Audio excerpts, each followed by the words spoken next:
speaker, but I will just remind everyone who are our speakers. It's Professor Didier Houssin, who is the chair of the Emergency Committee, Dr. Tedros, WHO Director General, Dr. Maria Van Kerkhove, Head at Interim Emerging Diseases and Zoonosis, Dr. Mike Ryan, WHO Executive Director for Health Emergencies, and Dr. Sylvie Briand, who is the Director of Global Infectious Hazards Preparedness. I will just remind everyone that this is being webcast on WHO Twitter and Facebook account. Journalists who are online and wish to ask questions, please dial 01 on your keypad and you will be put in the queue. Just before I give the floor to the chair of the Emergency Committee, I would like to remind you that we will have an audio file from this press briefing, as well as transcript later in the evening or tomorrow morning. Wish just to tell one more thing, that this press conference will be shorter than yesterday. We will have approximately 20 to 25 minutes for questions after opening remarks, so I ask you to keep questions very short. So I give floor immediately to Professor Didier Houssin, the chair of the Emergency Committee. Professor Houssin.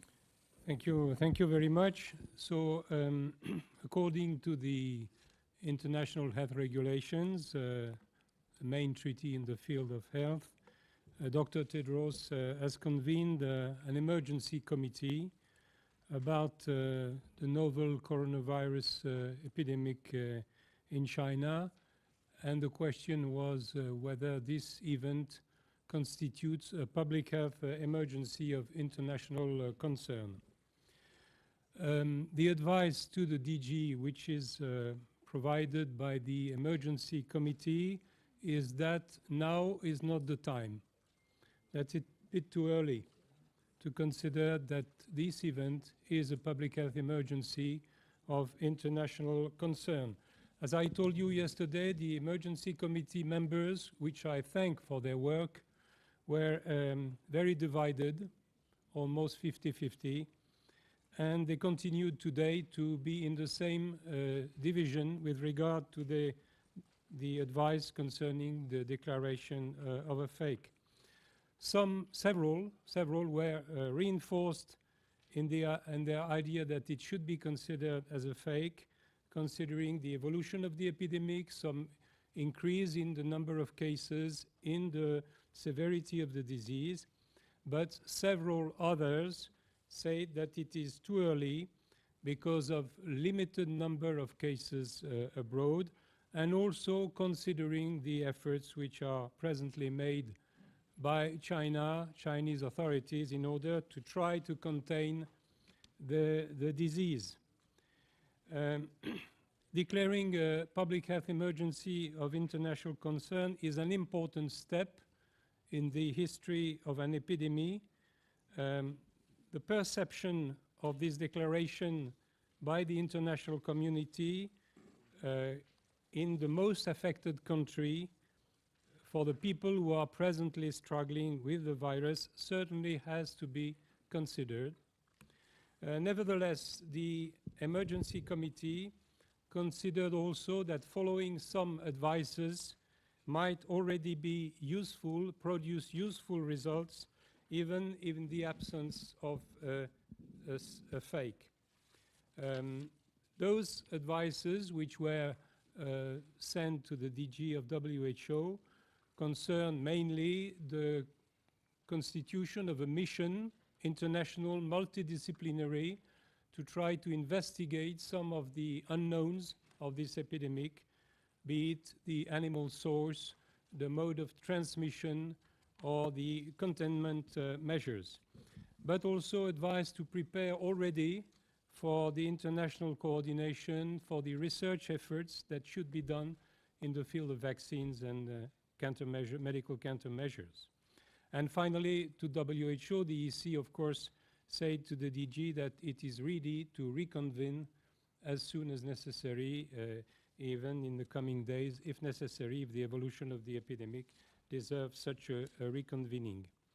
Advice also to the People's Republic of China to pursue its policy of transparency, sharing data, providing all explanations about risk management, why this measure has been taken, how is it taken.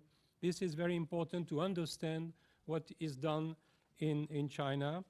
Reinforcing also, of course, risk management measures, noticeably concerning exit screening, and of course continue to collaborate closely with WHO.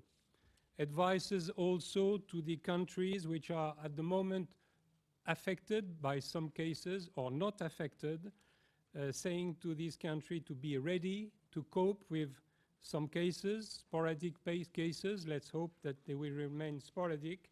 And of course, survey, detect, trace these cases in order to avoid extension of the epidemic. And finally, advice to the global community to be ready for a potential evolution of this epidemic, which may require in some time the declaration of a fake. Thank you for your attention. Dr. Tedros, please. Thank you, Tariq. Good evening once again to everyone in the room and to everyone online. And sorry for keeping you waiting, although it's not, I hope, longer than yesterday. So I hope we have improved a bit. Once again, I would like to thank Dr. Didier Oussa, who has done a superb job of leading the emergency committee through what was a very complex deliberation. My thanks again to all the members of the committee for their time, expertise, and full commitment. I'm not declaring a public health emergency of international concern today. As it was yesterday, the emergency committee was divided over whether the outbreak of novel coronavirus represents a fake or not. Make no mistake, this is, though, an emergency in China. But it has not yet become a global health emergency. It may yet become one. WHO's risk assessment is that the outbreak is very high risk in China and a high risk regionally and globally. 584 cases have now been reported to WHO, including 17 deaths. 575 of those cases and all of the deaths have been reported in China, with other cases reported in Japan, the Republic of Korea, Singapore, Thailand, the United States of America, and Vietnam. We're aware of the media reports of suspected cases in other countries, but those cases are still being investigated. Let me talk about what we know.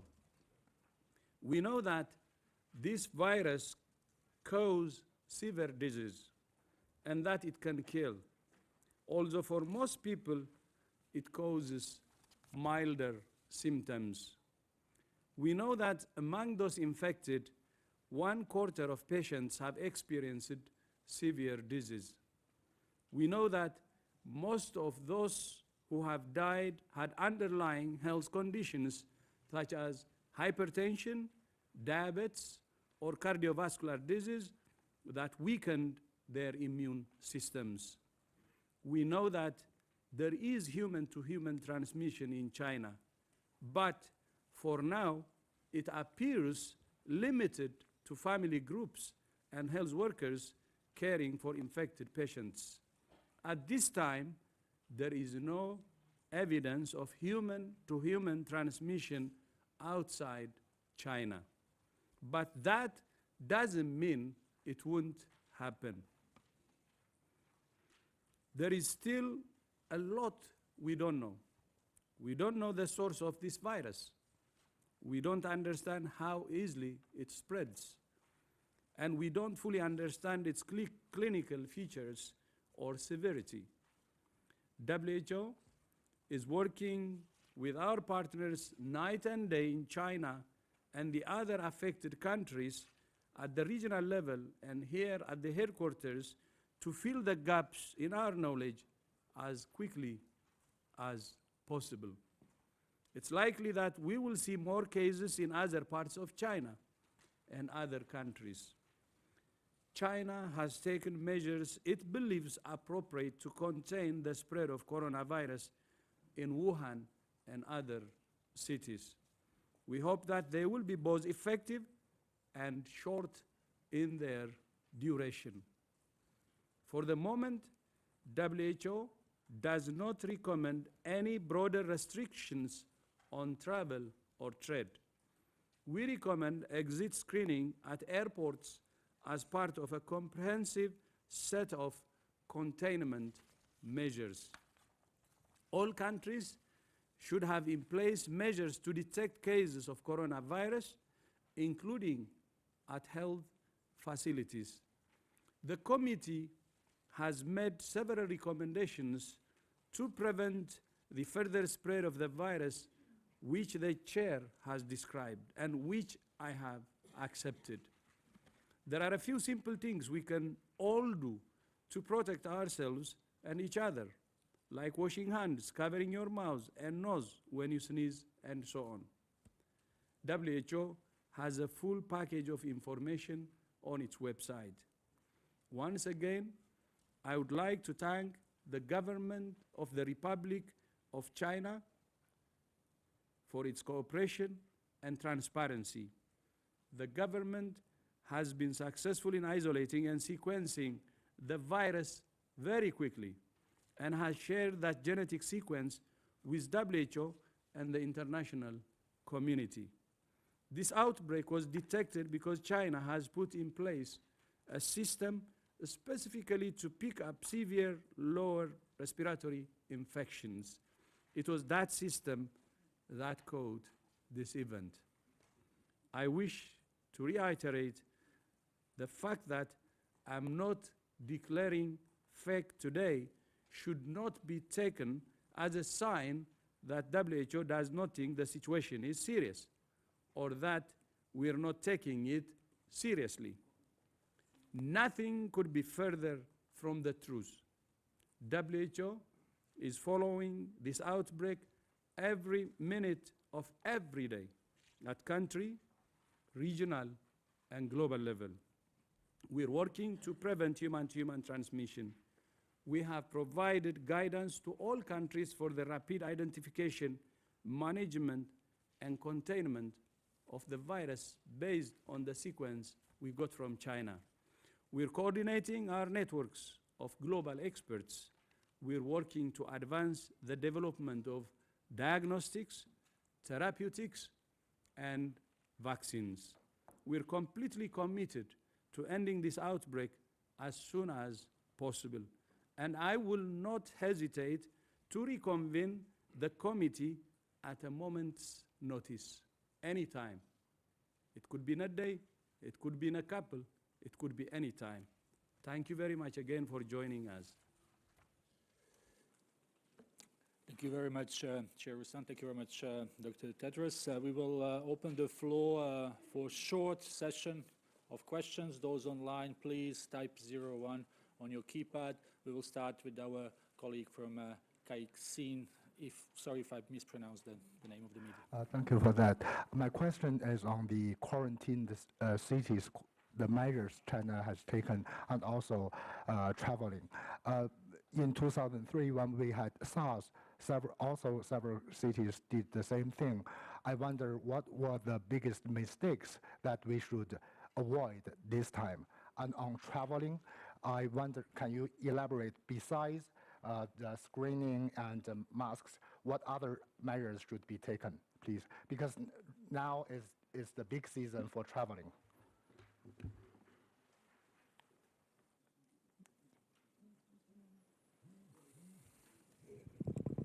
I can answer the second part of that question. So Yes, so as Dr. Tedros mentioned in his speech, that there are many things that individuals can do to protect themselves. Sorry, is that better? As I said, Dr. Tedros mentioned several things that individuals can do to protect themselves. What we know about this coronavirus is that it can cause mild disease to severe disease. And some of the common things that people can do is basic hand hygiene and washing hands with soap and water or an alcohol rub, but also making sure you do proper respiratory etiquette.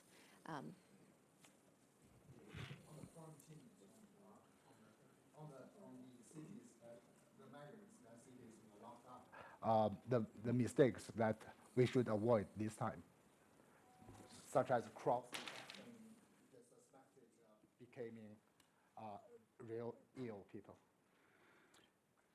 By the way, WHO's role is to provide rational and science-based recommendations to countries.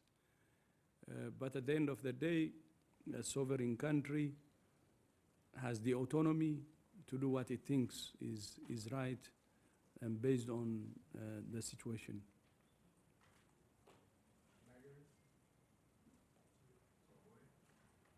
Cross-infection. Measures to avoid a cross-infection within the city, within the block. I think any measure you can check whether it's tailored towards the public health measures that we suggest. But at the same time, we give, also room for the sovereignty and also the autonomy of the country to take the measures it thinks can be tailored to the situation. Thank you very much. First, we will go to a colleague from CCTV, and then we will have a Le Monde.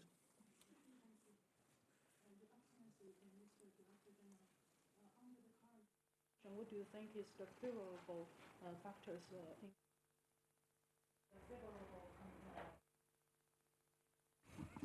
under the current situation? What do you think is the favorable factors in controlling the spreading of the academic, and what are the more prominent disadvantages? Thank you. Would you like to take? I think the important advantages we have now that we didn't have in previous epidemics is we know the virus. In previous epidemics that wasn't known for a long time. We have diagnostics, so we have the capacity to diagnose quickly. But those diagnostics are not useful unless they're deployed, unless people know how to use them. So we really do have to focus on protecting hospitals and healthcare environments and ensure we have high level of alert amongst health workers for suspect cases, and that we have the capacity to isolate those cases and test them quickly. And we have advanced collectively in China, globally, in our capacities to be able to do that. The challenges in this situation are understanding the full extent of transmission and the way in which the virus is transmitting within communities. And I think Maria spoke to that, how communities can protect themselves. So there are many things that are giving us an advantage, but our disadvantage is the unknowns, in not fully understanding the disease, not fully understanding its severity, not fully understanding its transmission. And that is what the Director General spoke to in bringing the global community to work with China to ensure that we have the right evidence, the right knowledge to be able to react appropriately to this disease. I don't know, Sylvie, if you wish to supplement. And I think also one advantage we have compared to, for instance, 2003 is really the fact that now we have the IHR.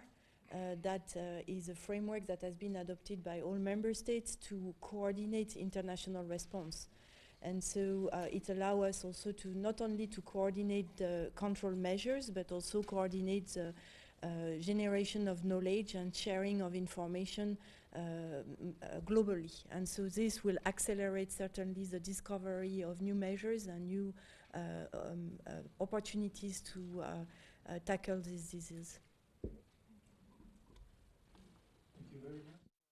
We will now go to our colleague from Le Monde. Si vous permettez une question en français, Vous aviez indiqué hier manquer d'informations. Est-ce que Pékin est revenu vers vous entre hier soir et aujourd'hui avec ces nouvelles informations? Est-ce que ce sont les mesures de confinement prises par Pékin qui vous ont fait changer d'avis? Et peut-être une question un peu plus politique. Vous n'êtes pas sans connaître les difficultés en interne du président Xi Jinping. Est-ce que ce sont des considérations qui ont été prises en compte par le comité, en particulier le coût politique que pourrait représenter pour la Chine la mise en place d'une alerte mondiale? Merci. I will just question in English so everyone knows. So the question is that yesterday WHO said that we didn't have enough of information. So did we receive this information from China during the day? What is this information that has been received?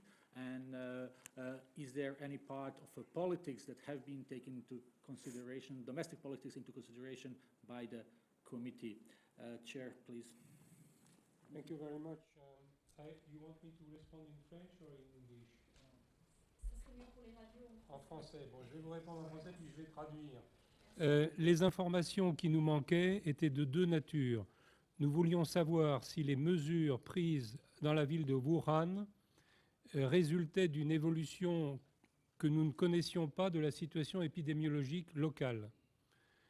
Et la réponse nous a été apportée. Nous avons eu un point épidémiologique très précis et mis à jour qui a été fait aujourd'hui. Et nous avons compris que les mesures prises dans la ville de Wuhan ont résulté de l'initiative de cette ville et n'avaient pas un lien, je dirais, immédiat avec l'évolution particulière de la situation épidémiologique.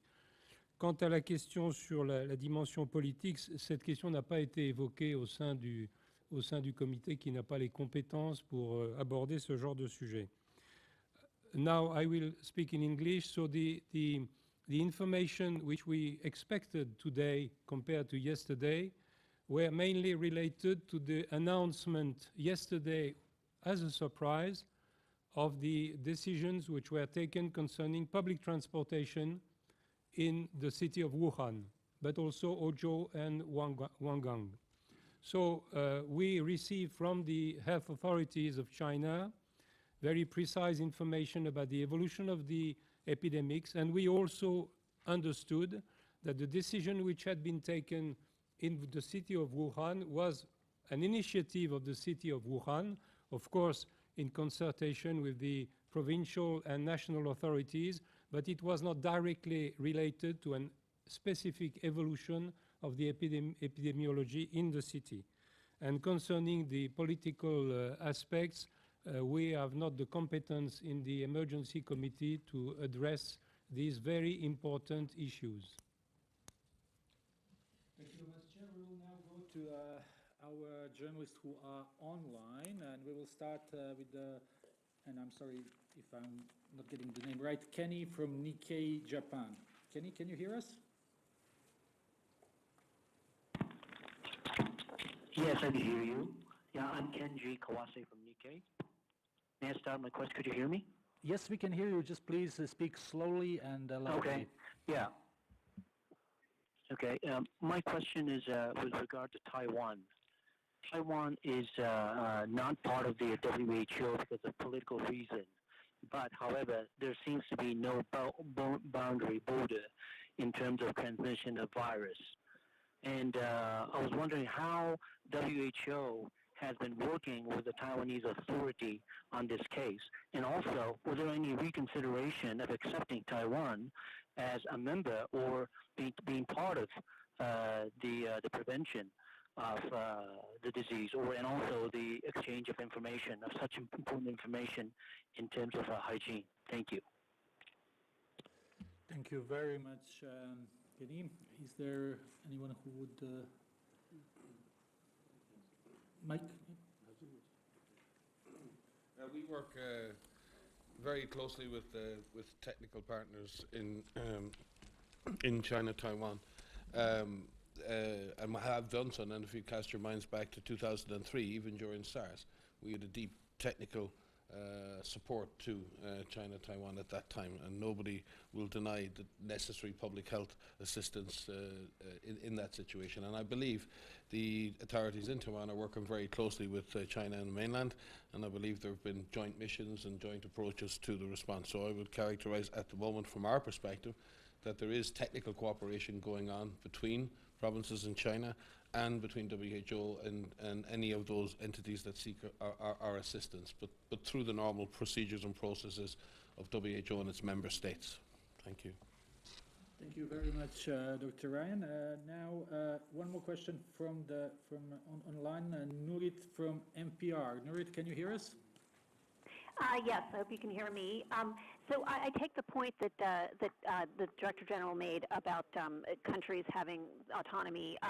That said, we are curious to hear what is WHO's position on the kind of measures that were taken in Wuhan, shutting down transportation. Do you think this is advisable? Do you have concerns about it? Can you speak about that, please? Thank you very much, Nurit. I thought I have already responded to that question. Maybe I will repeat myself, so sorry about that. As you know, WHO's role is to provide rational and science-based public health guidance and recommendations to countries, communities, and individuals. China is a sovereign nation with the autonomy to take steps it believes are in its interest and that of its people. As I said in my opening remarks and earlier, China has taken measures which it believes will be effective, but we hope from our side that they're both effective and short in duration.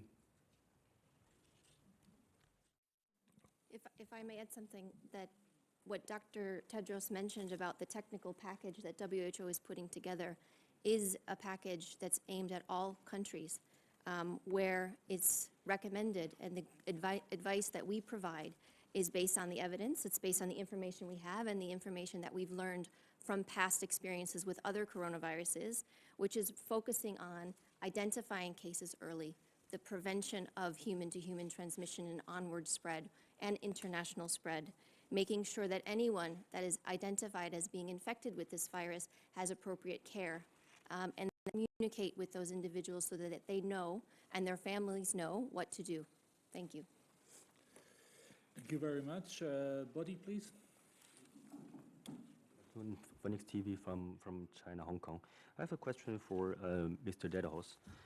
You concerned that WHO will concern our outbreak guideline to help. And when will you launch your first guideline? Also about how could we call the new virus? Have you named the new virus? Thank you. So our first set of guidelines, I believe, were online on the 10th of January, if I'm not mistaken. And these guidelines that are online are constantly being reviewed as more information becomes available. We are receiving information from affected countries. We are utilizing the expertise of the affected countries and our international networks to make sure that the advice that we are giving is appropriate. So we revise them as necessary. So please look at the website to see the latest guidance materials that are there. Thank you very much. Do we have a question up here? We have the name of the virus. The name of the virus, sorry. Sylvie, you want to? Sorry for that. Okay, so for the time being, we named this virus 2019 novel coronavirus, so 2019 nCoV. And after the pandemic in 2009, we had consultation with different agencies and member states to see if we should have at global level a way to name viruses, as there are ways to name, for example, typhoons or storms, and so they give them names. And so it was decided that indeed in case of emergence of a new virus, the global community could meet and decide on a name. So we have not done it yet because we have not had time actually, but we will do it when there is time to do it actually. And but for the time being, everybody agrees that this name is okay and we can work with it, and it's understood by everybody on the planet, and so it's a good name for the time being to name this disease and this virus. Thank you very much.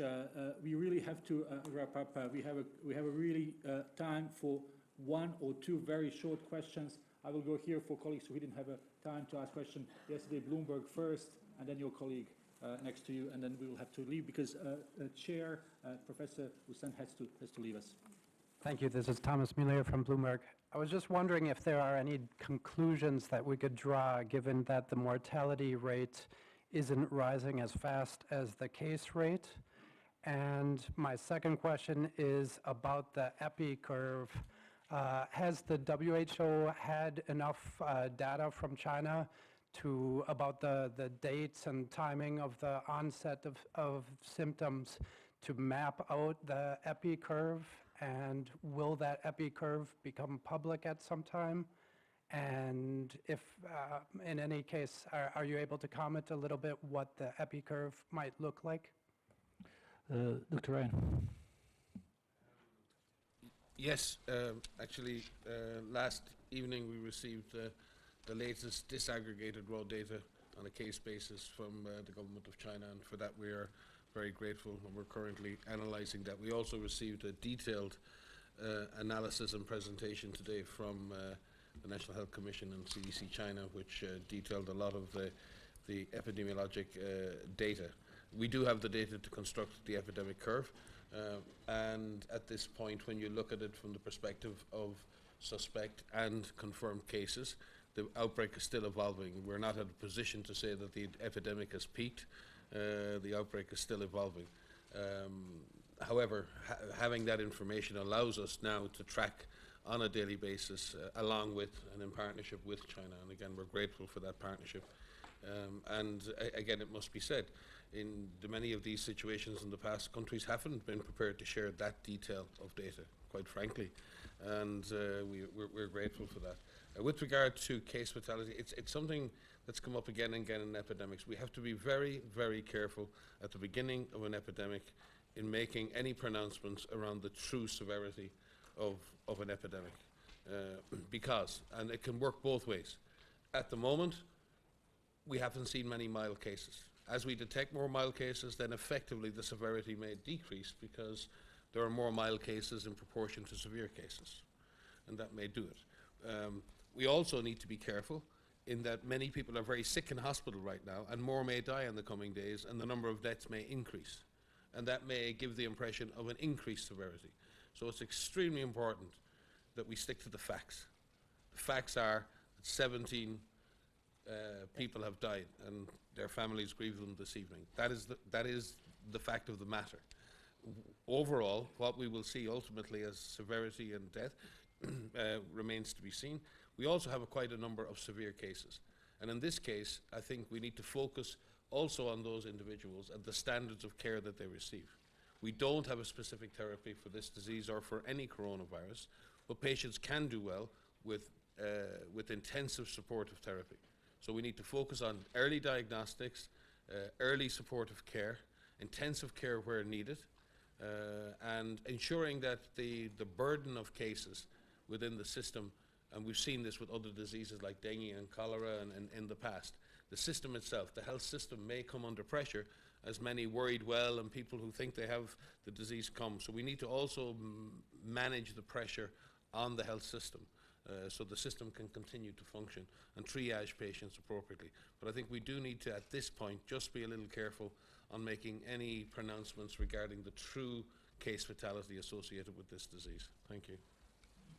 We will take a last question from our colleagues. We could just introduce ourselves. I'm really sorry to everyone else, but all of our speakers have other things to do, so please go ahead. Thank you very much. My name is Andreas Schopp from RTL Germany.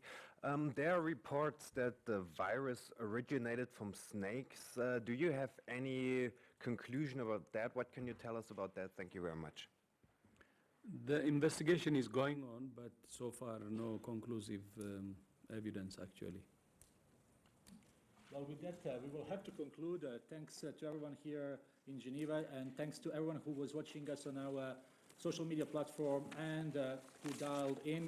The statement has been sent to you electronically. We will have audio file. We will have a transcript. Don't hesitate to contact us if you have more questions on this topic. Wish you a very nice day or evening or morning. Thank you. Yeah, thank you so much again for bearing with us. Thank you.